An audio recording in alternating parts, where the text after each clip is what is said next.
घनत्व किसके बराबर होता है? द्रव्यमान बटे आयतन। इसको को व्यवस्थित कर हुआ जल, चौक, रुई और लौह। ठीक है, तो बात करते हैं किसके? घनत्व की। घनत्व होता क्या है? ऐसे इन्होंने बताया है कि होता है। ठीक है, तो घनत्व है क्या?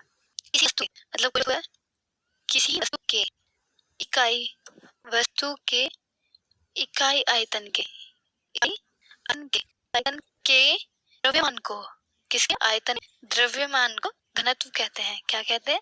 घनत्व कहते हैं। ठीक है, अब इतना है समझ में। इन्होंने हमें दिया है कि किसी तत्व के द्रव्यमान प्रति इकाई आयतन को क्या कहते हैं? घनत्व। क्या वो इसका फॉर्मूला क्या है? ये इसका जो नियम है वो क्या है? लो क्या है? ठीक है, तो घनत्व किसके बराबर होता है? घनत्व का जो फॉर्मूला है वो है द्रव्यमान बटे आयतन। द्रव्यमान बटे आयतन। ठीक है, तो ये क्या है? ये फॉर्मूला है। ठीक है, तो अब इनमें से हमें देख के बताना है कि किसमें सबसे कम होता है घनत्व, किसमें सबसे ज्यादा होता है। ठीक है, तो इन्होंने हमें क्या क्या दिया है पहले लिख लेते हैं। पहला दिया हुआ है इन्होंने हमें, यहाँ लिख लेते हैं कि किसमें कितना दिया हुआ है। पहला पार्ट है इसमें हमारा, पहला क्या है? सबसे वायु। ठीक है, दूसरा है इसी में ही हमारा, इसमें दिया हुआ पार्ट कि चिमनी का धुआं। तीसरा है हमारा शहद। क्या है? शहद। चौथा है हमारा जल। ठीक है, पांचवा है हमारा क्या है? 5 चोक। ठीक है, और छठा है हमारा रुई। क्या है? रुई। और सातवां क्या है हमारा? लोहा। क्या है? लोहा है। ठीक है, तो अब इन सबको देख के ये बताना है कि किसमें सबसे कम होता है और किसमें सबसे ज्यादा होता है। ठीक है, तो जो घनत्व होता है यानी कि किसी भी वस्तु का क्या होता है, कोई भी घनत्व होता है वो किसके? उसके आयतन के, जो उसकी इकाई का जो आयतन है उस आयतन के द्रव्यमान को क्या कहते हैं? घनत्व कहते हैं। ठीक है, तो अब ये बताना है, तो जो घनत्व होता है, घनत्व सबसे कम किसमें होता है? घनत्व सबसे कम होता है वायु में। वायु में क्यों होता है? क्योंकि जो उसके अणु होते हैं वो क्या होते हैं? एक तरीके से किस उसमें होते हैं? वायु के जो अणु होते हैं वो बहुत दूरी पर होते हैं। क्या होते हैं? जो अणु होते हैं वे बहुत दूरी पर होते हैं, और उनमें क्या होता है? उनमें जो अंतराण्विक बल होता है वो क्या होता है? बहुत कम होता है। किसमें? वायु में। ठीक है, तो इस वजह से क्या होता है? जो इसमें जो घनत्व होता है वो सबसे कम होता है। किसमें? वायु में। वायु में सबसे कम होता है। ठीक है, फिर आता है दूसरे नंबर पर हमारा चिमनी का धुआं। चिमनी का धुआं भी क्या है? एक तरीके से गैस की तरह ही है। क्या है? चिमनी का धुआं। ठीक है, चिमनी का धुआं ये क्या है? एक गैस की तरह ही है। ठीक है, अब इसके भी कण क्या है? इसके कण भी बहुत दूरी पर है। जो इसके अणु होते हैं चिमनी के धुएं के जो क्या होते हैं? अणु होते हैं, वे बहुत दूरी पर होते हैं। और इनमें क्या होता है? जो अंतराण्विक बल होता है, जो अंदर का जो बल होता है वो क्या होता है? बहुत कम होता है। इस वजह से क्या होता है? इसका जो घनत्व है वो क्या होता है? ज्यादा होता है। चिमनी के धुएं से क्या होता है? ज्यादा। ठीक है, फिर आता है थर्ड नंबर पे हमारा किसका? शहद। क्या है? शहद ज्यादा होगा। ठीक है, जल का भी ज्यादा होगा, चोक का भी ज्यादा होगा, रुई।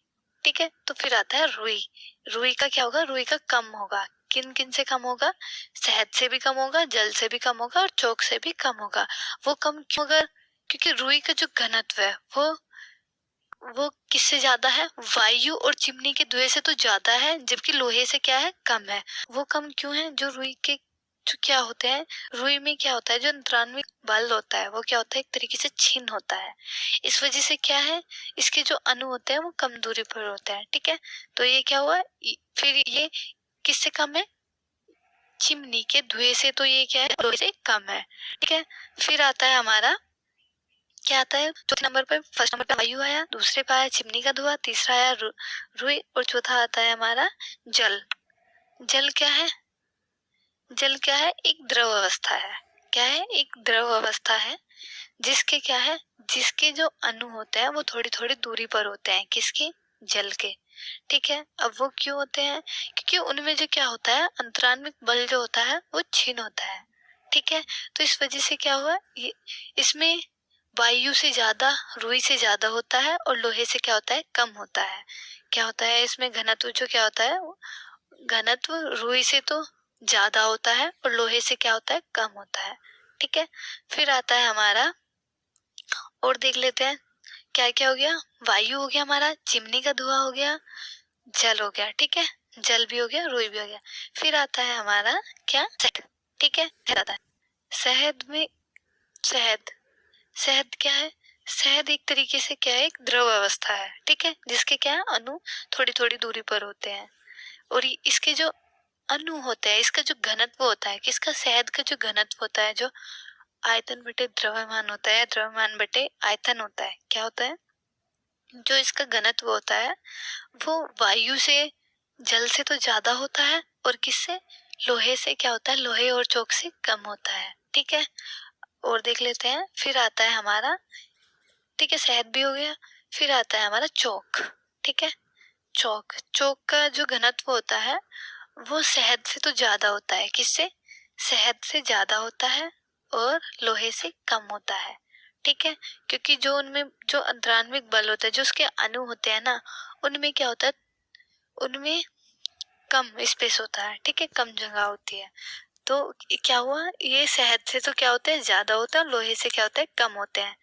ठीक है, फिर आता है हमारा क्या, लोहा। लोहा क्या है, एक हमारा सॉलिड स्टेट है, क्या है, एक ठोस अवस्था है, ठोस, जिसके क्या है, जिसके अणु बिल्कुल पास पास होते हैं। इनमें क्या होता है, जो अंतराण्विक बल होता है वो क्या होता है, सर्वार्धिक होता है। ठीक है, तो देख लेते हैं हमारा क्वेश्चन क्या था। हमारा क्वेश्चन ये था कि किसी तत्व के द्रव्यमान प्रति इकाई आयतन को घनत्व कहते हैं। घनत्व किसके बराबर होता है, द्रव्यमान बटे आयतन के। तो हमें बढ़ते हुए क्रम में लिखना था घनत्व के। ठीक है, तो कि सबसे कम किस में होता है, फिर उससे ज्यादा किस में होता है, फिर सबसे ज्यादा किस में होता है। ठीक है, तो पहले मैंने ये बताया घनत्व क्या होता है। ठीक है, ये उसका फॉर्मूला था। तो पहले था वायु में क्या होता है, वायु में सबसे कम होता है। ठीक है, फिर चिमनी में उससे ज्यादा होता है, रुई में और भी ज्यादा होता है, जल में इनसे भी ज्यादा होता है, शहद में, और सबसे ज्यादा जो होता है वो लोहे में। ये क्या था, ये हमें बढ़ते क्रम में लिखना था। ठीक है, जो सबसे ज्यादा किसमें होता है, वायु में, चिमनी में, धुएं में। ठीक है, तो ये था हमारा आज का क्वेश्चन। आई होप आपको ये अच्छे से समझ में आ गया होगा। Thank you.